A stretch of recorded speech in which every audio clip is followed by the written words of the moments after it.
보아리라고 불렀더라. 아멘. 창세기 19장에 나오는 소돔과 고모라의 멸망의 이야기, 그 속에서 롯이 구원받는 이야기는 상당히 유명한 얘기죠. 그래서 이제 불신자들도 다 알고 또 영화로도 만들어지고 또 소설로도 만들어지고 동화처럼 또 들려지기도 하는. 그런데 안타까운 것은 이런 영화나 소설을 보면서도 그 속에 있는 하나님의 경고의 말씀을 듣지 못한다는 것이죠. 그렇죠? 작년도에 2012년에 그 또 하나 그런 영화가 있었죠. 인류의 멸망. 그래서 심지어는 한 3, 4년 전부터 그 2012년 몇 인류의 종말이다라고 해서 중국에서는 굉장히 많은, 또 옛날에 그 우리 누굽니까? 요 종말론 외쳤던 사람 이장님, 다미선교의 이장님이 그렇게 사람들을 미혹하고 했던 그런처럼 작년도에 그런 일들이 중국 땅에 있었어요.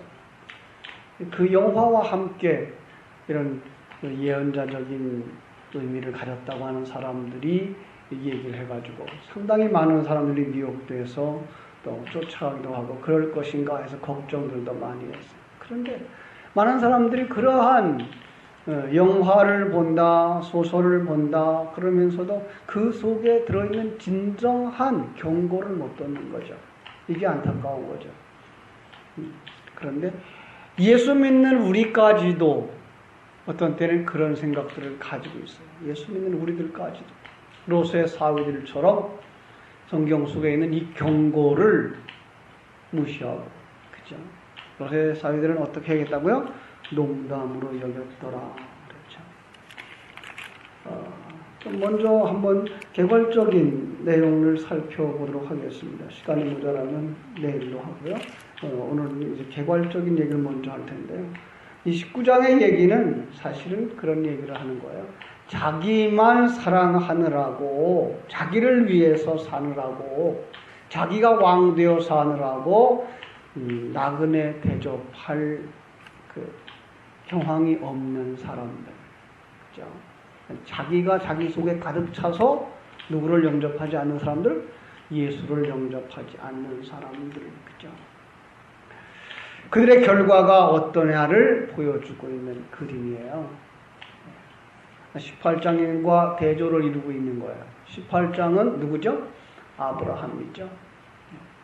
아브라함과 대조를 보이고 있어요. 아브라함은 이 나그네를 잘 영접했어요. 그죠? 그런 반면에 19장 그들은 그들로 보죠. 여기서는 롯으로 보지 않고 그들을 봐요. 중심은 그들인데 그들과 롯은 하나다고 보셔야 돼요. 그들과 롯은 하나였다라는 거죠. 그죠? 그래서 나그네를 영접지 않아요. 영접했는데요. 예, 영접했지만 그것을 진정으로 주로 삼으려고 영접하고 종으로 섬기려고 영접하는 것이 아니라 그를 이용해서 자기의 유익과 자기의 쾌락을 만족시키려고 하는 이들이에요. 자, 외형상으로는 상당히 이제 같은 모습을 보이죠. 영접한 것 같아요. 그죠? 그런데 목적이 달라요. 우리는 18장에서 아브라함이 어떤 자세로 그 나그네를 대접했는지를 보였죠. 그죠? 그리고 그 나그네에 어떤 사람이 나그네였어요? 작은 자. 그죠? 지극히 작은 자. 누구예요? 예수였죠. 그런데 그 지극히 작은 자 앞에 이건 완전히 종으로 아브라함은 그를 섬기는 모습을 보게 되었는데 비해서 오늘 본문에서는 그런 모습이 없어요. 비록 집으로 들어왔고 자기는 롯은 그를 보호하는 모양처럼 나옵니다마는 그들 동네에서는 어떻게 해요? 그를 이용하여 자기들의 쾌락을 채우려고 하는 이런 모습으로 보이고 있는 거죠. 그런데 그거하고 똑같은 그림이 성경에 있다는 걸 아십니까? 똑같은 그림 한번 찾아볼게요. 사사기 19장. 사사기 19장에 22절부터 볼게요. 395쪽에 사사기 19장 22절부터 24절까지. 그들이 마음을 즐겁게 할 때에 그 성읍의 불량배들이 그 집을 에워싸고 문을 두드리며 집주인 노인에게 말하기로 이르되 네 집에 들어온 사람을 끌어내라 우리가 그와 관계하리라 하니 집주인이 그 사람이 그들에게로 나와서 이르되 아니라 내 형제들아 청하노니 이 같은 악행을 저지르지 말라. 이 사람이 내 집에 들어왔으니 이런 망령된 일을 행하지 말라. 보라 여기 내 처녀 딸과 이 사람의 첩이 있은즉 내가 그들을 끌어내리니 너희가 그들을 욕보이든지 너희 눈에 좋은 대로 행하되 오직 이 사람에게는 이런 망령된 일을 행하지 말라. 그 창세기 19장에서 사용했던 단어들을 그대로 사용하고 있죠. 이 얘기는 에브라임 산지에 사는 어떤 레위 사람이 그 첩을 두고 살았어요. 그죠? 그 첩이 행음을 하죠. 그리고는 친정으로 도망을 가요.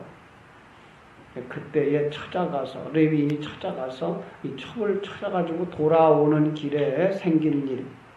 여기 보면 그들과 상관하려는 베냐민 지파 사람들. 이런 얘기 무슨 뜻이죠? 신앙이라고 얘기하는 레위인들, 제사장들. 그들 위의 사람부터 아래 사람까지 모두 다 뭐했다? 부패했다. 이걸 보여주는 거죠. 모두 다 부패한 인생들. 우리로 말하면 전적 부패죠. 신학적 얘기로 말하면 전적 부패. 세상적 말로 말하면 총체적인 부패, 총체적인 타락. 소돔과 고모라 그대로 옮겨놓은 거예요. 그럼 그때만 그런가요? 오늘 시대 아닌가요? 예, 오늘 시대의 그림이 그대로 나오는 거죠. 우리가 살고 있는 현실이 바로 사사시대의 이 모습이고 창세기 19장의 소돔과 고모라 성의 모습입니다. 어느 시대고 이 시대의 영적인 분위기는, 영적인 색깔은 바뀌지 않습니다. 상황이 조금 달라진 것 같지만 그 중심의 내용을 파고 들어가 보면 그 중심의 내용은 조금도 달라진 것이 없습니다. 왜 이런 짓을 한다고요? 나 위하여 살기 때문에. 자기 중심의 행복 추구, 자기 중심의 만족 추구. 거기에 심지어 누구까지도, 하나님까지도 자기를 위하여 써먹으려고 하는. 디모데전서에서 말한 것처럼 경건도 뭐에 대해서요? 자기의 유익의 재료로 삼는. 이런 타락한 현상, 그 속에서 또 우리는 롯의 모습을 보죠. 롯의 모습을 또 다른 각도에서 봐야 되는데, 하나님의 부르심을 받은 자요. 그는 어떤 사람이에요? 의인이라고 분명히 성경은 얘기를 하고 있죠. 그런데 그 사람이 은혜를 잠깐 떠나는 순간 어디까지 가요? 세상 사람들과 방불한 자리까지 내려간다라는 거죠. 예. 오늘 성도들 마찬가지예요. 나는 예수 믿는 사람인 걸 분명해요. 그런데도 불구하고 우리가 그 은혜를 떠나는 순간, 잠깐 떠나는 순간. 그래서 이제 듣기에 안 좋은 소문들이 가끔 들리죠. 어떤 소문들이 들리는가 하면은 목사님들이, 장로님들이 교회에서는 거룩거룩 하더니 해외여행하면서 남들이 보지 않고 교인들이 보지 않는 자리 가서 이제 어떤 술을 마셨다는 얘기도 들리는 이런 얘기들이죠. 예. 그러니까 그 은혜의 자리를 떠나는 순간 인간은 인간이에요. 여러분, 그냥 그렇게 목사를 너무 높여보지 마세요. 직분자들을 그렇게 특별히 높은 자라고 보시면 실망해요. 똑같아요.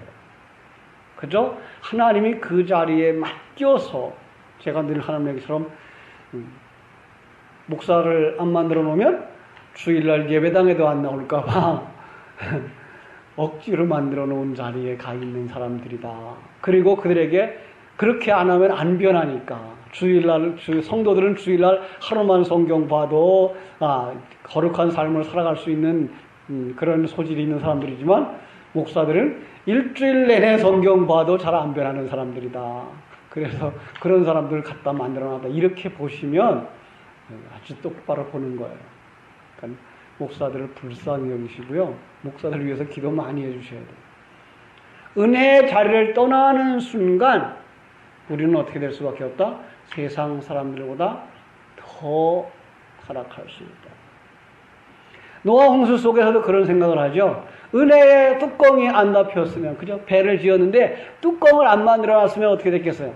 똑같이 비가 와서 그 배에 들어갔으면 그 물 속에서도 제일 깊은 자리에 들어갔겠죠? 오늘 성도의 가정도 마찬가지예요. 성도의 심령도 마찬가지.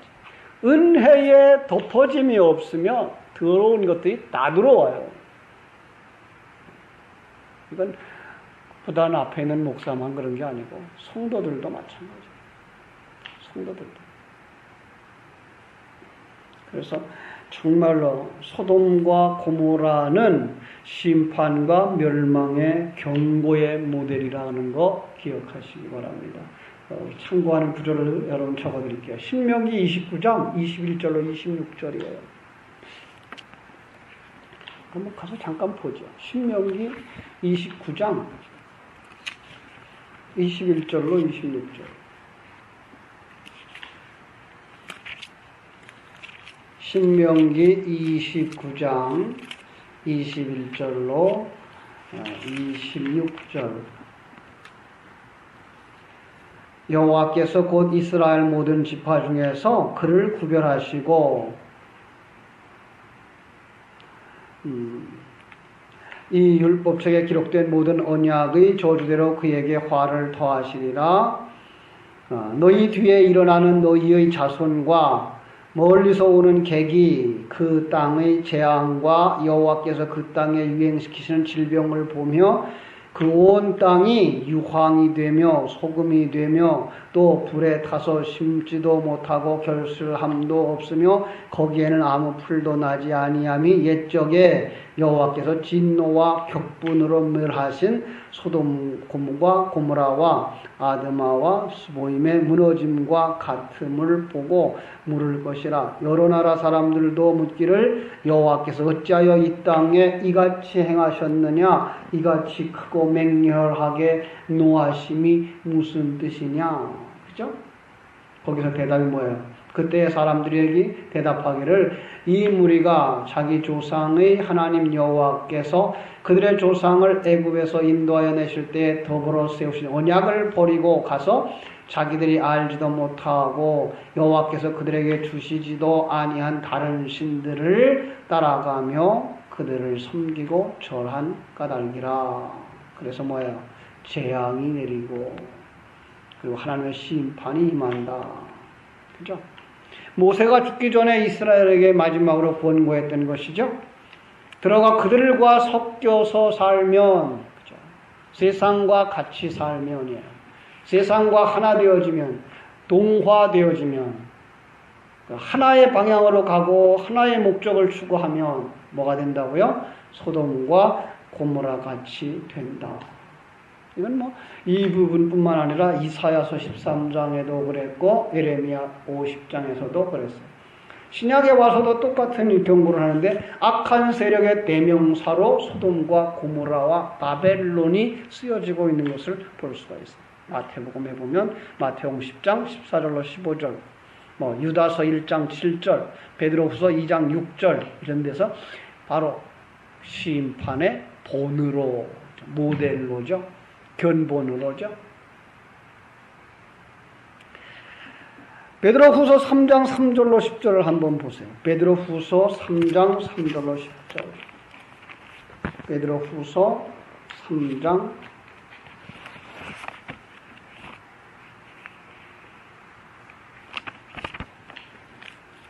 3절로 10절. 좀 길지만 한번 읽을게요.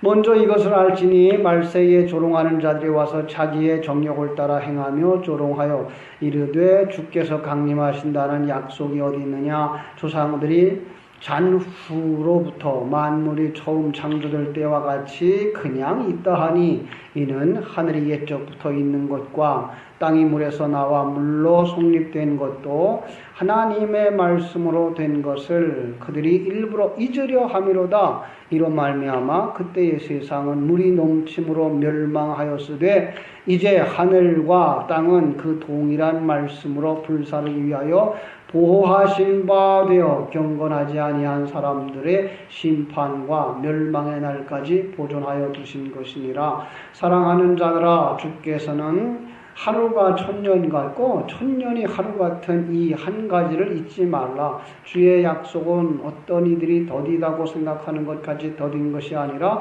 오직 주께서 너희를 대하여 오래 참으사 아무도 멸망하지 아니하고 다 회개하기에 이르기를 원하시느니라. 그러나 주의 날이 도둑같이 오리니 그날에는 하늘이 큰 소리로 떠나가고 물질이 뜨거운 불에 풀어지고 땅과 그 중에 있는 모든 것이 드러나리로다. 말세 죄인들이 하나님의 심판의 징조를 보이지 않는다고 여전히 정욕대로 말씀을 조롱하며 산다. 그때 뭐가 한다고요? 노아의 홍수처럼 소돔과 고모라의 멸망처럼 된다라는 거죠. 그런데 그런 경고의 소식을 들어도 이 귀가 막히면 어떻게 돼버려요? 창세기 19장 14절, 16절, 26절 말씀처럼 하나님의 말씀을 뭘로 여겨요? 농담으로. 예. 그렇게 되면 어떻게 된다? 그 세상 멸망할 때 같이 멸망한다. 그 속에서 참 꿈을 대고 있는 롯을 보죠. 떠나라 그러는데 그 명을 망한다고 하는데 얼른 못 떠나요. 우리 아닌가요? 네. 옛사람 벗어버려야 된다 그러는데 그거 그냥 붙잡고 연연하고 못 놓는 거죠. 그러면 어떻게 해요? 하나님이 강제로 끌고 나와요. 뭘 통해서? 실패를 통해서, 질병을 통해서, 고통을 통해서. 여러분, 출애굽할 때 하나님이 왜 10가지 재앙을 보내셨는지 아십니까? 이스라엘 백성들에게 진절머리 나서 이 땅에 못 살겠다, 떠나자, 그러라고. 예. 그러니까 하나님이 우리를 그렇게 만드셔요. 이 땅에서 정 떨어지라고. 하나님이 우리에게 환난과 고통을 주시는 거죠. 그래서 천국이 좋아. 천국이 그리워져. 거기 내 아버지가 그리워지고 내 남편 예수 그리스도가 그리워져서 떠나야 되는 거죠. 그걸 이제 강제로 손으로 잡아 끌고 나온다라고 말하고 있고, 요한복음 21장 18절에서는 강제로 허리띠를 묶어서 끌고 가는 모습으로 나오고 있는 거죠. 그죠? 그 중에 불타는 소돔과 고모라와 함께 멸망당해 했던 롯이 아브라함의 중보로 건져지는 것. 그죠? 그 아브라함의 중보예요. 성경의 중보는 누구밖에 없다? 예수 그리스도죠. 그죠? 예수 그리스도의 중보로. 그 중에 믿음의 사람은 어떻게 나온다고요? 베드로후서 3장 11절로 14절이 그걸 설명해요. 그래서 경고의 말씀을 듣고 어떻게 살아가려고? 흠과 티가 없는 자로 살아가려고 평강 가운데 나타나기를 힘쓰는 삶을 살아가는 거예요. 그게가 뭐예요? 떨고 버릴 걸 다 떨고 버리는 삶을 사는 거예요. 그것도 우리가 살아요? 아니고 하나님이 그렇게 살게 하셔요. 그래서 거기서 누가 떨어져 나가죠? 롯의 아내가 떠나죠. 그죠? 함께 떠나요. 사실은 성경 속에 부부는 한 몸의 개념이라는 생각 가지고 계셔야 되고요. 그러니까 롯과 아내는 한 생각을 가지고 한 방향으로 가던 친구였어요. 그런데 그 속에 뭐가 있어요? 하나님의 생명이 있어요. 그래서 하나님은 하나님의 생명을 끌어내야 되는데 거기에 불필요한 것들은 태워버린다. 고린도전서 3장과 요한복음 15장에 나오는 얘기들이 바로 그 얘기들이죠. 그래서 그것들을 베드로후서 3장과 오늘 창세기 19장을 연결해서 읽을 수 있어야 해요. 구원과 심판이 실감나지도 않아요. 오늘 성도들의 삶 속에서 구원과 심판이 남의 나라 얘기고 내 얘기는 아닌 것 같아요. 거기다가 이 강단에서 늘 하는 얘기가 구원에 대한 얘기, 심판에 대한 얘기, 예수에 대한 얘기, 하늘나라에 대한 얘기가 아니고 이 세상 속에서 어떻게 하면 인간답게 살고 바르게 살고 착하게 살까만 설교하고 있으니 그게 무슨 교회입니까? 그런 건 절간에서도 얘기할 수 있고요. 그건 국민학교 도덕책만 바르게 읽어도 다 알 수 있는 얘기들이에요. 세상의 철학이 그걸 다 얘기하고 있는데 왜 교회가 그걸 얘기하냐고요. 교회는 우리가 이 땅이 영원히 살 것이 아닌 것과 그래서 하나님 앞에 돌아가야 하는 구원의 이야기와 그렇게 가지 못하는 자들은 뭐 한다고요? 심판받는다는 경고를 끊임없이 해 주어서 아 이렇게 살아서는 안 되겠구나. 네. 그래서 흠과 티가 없는 자로 살아야 되겠구나 라고 하는 그런 평강 가운데 살고 화평하기를 원하는 삶을 살아가는 것을 가르쳐 줘야 되고 그걸 추구하도록 계속해서 독려해 주어야만 되는 거죠. 하나의 외국어의 한 문장을 내가 직접 쓸 수 있을 정도로 되려면 120번을 반복해야 된대요. 그러니까 단어 하나를 외우려고 그러면 문장 하나를 외우려면 최소한 120번을 반복했을 때 내가 어떤 상황이 되면 그 말을 말할 수가 있다는 거예요. 더 쉬운 얘기를 한다 그러면 우리 어린아이들 한마디 엄마 배우려면 몇 번쯤 엄마가 얘기를 해줘야 돼? 반복을 해줘야 돼요? 수백 번 해야 되죠. 그러다가 그냥 애가 엄마 한마디 하죠. 그죠? 근데 그때 그 엄마는 애들이 아는 말이었을까요? 그냥 흉내내는 말이었을지도 몰라요. 맨날 엄마가 엄마 했으니까. 그러면서 나중에 그 엄마의 뜻이 뭔지를 알고 엄마를 부를 때 그 말을 쓰는 거죠. 그래서 그 엄마라는 말이 모든 언어 중에서 가장 짧아요. 가장 쉽게 배울 수 있는 말이에요. 그런데도 불구하고 그렇게 수십 번, 수백 번, 수천 번 얘기했을 때 그 말 한마디 하는 거예요. 여러분, 우리가 얼마나 많이 반복해서 들어야만 그게 내 것이 되겠어요. 그렇지 않으면요, 그게 내 것이 안 돼요. 여러분, 정말 그 하나님을 향해서 아버지 할 때 이 가슴 속에서 그냥 울렁거릴 수 있어요. 예. 하나님의 사랑, 그러면 그냥 닭살이 돋을 정도로 그냥 소름 끼치는 그런 하나님의 그 감동이 있을 때 성경은 그때 살아나는 거예요. 근데 그게 한순간에 되어지질 않아요. 적어도 3년, 5년 반복해서 들었을 때 그게 열려요. 그리고 여러분의 심성이 그렇게 바뀌어져요. 그리고 거기에 반응하기 시작해요. 그래서 하나님이 이 일주일이라고 하는 시스템을 만들어 주신 거죠. 그래서 일주일에 한 번 진리의 말씀으로 영혼을 채우고 그리고는 일주일 동안 뭐 하도록 한 거예요? 그 진리의 말씀을 되새김질하도록 소화하는 기능, 되새김질하는 기능을 정한 짐승에게 주셨다라고 하는 얘기를 하시는 거죠. 그런데 한국 목사님들이 너무 열심히라 일주일은 안 된다. 한 3일쯤 하자 그래서 3일 예배 생겼고, 그것도 안 된다. 매일 새벽마다 해야 된다. 그러다 보니까 그 매일 새벽 예배 하던 거 정한수 떠놓고 빌든 거 습관이 그냥 들어와서 그냥 비는 걸로만 끝나고 듣는 걸로만 끝났어요. 소화하고 오려고 되새김질하는 역할들이 그만 없어졌어요. 그래서 너무 열심히 뭐가 없어졌어요? 우리의 그 되새김질하는 기능을 약화시켰어요. 그래서 설교를 묵상하질 않아요.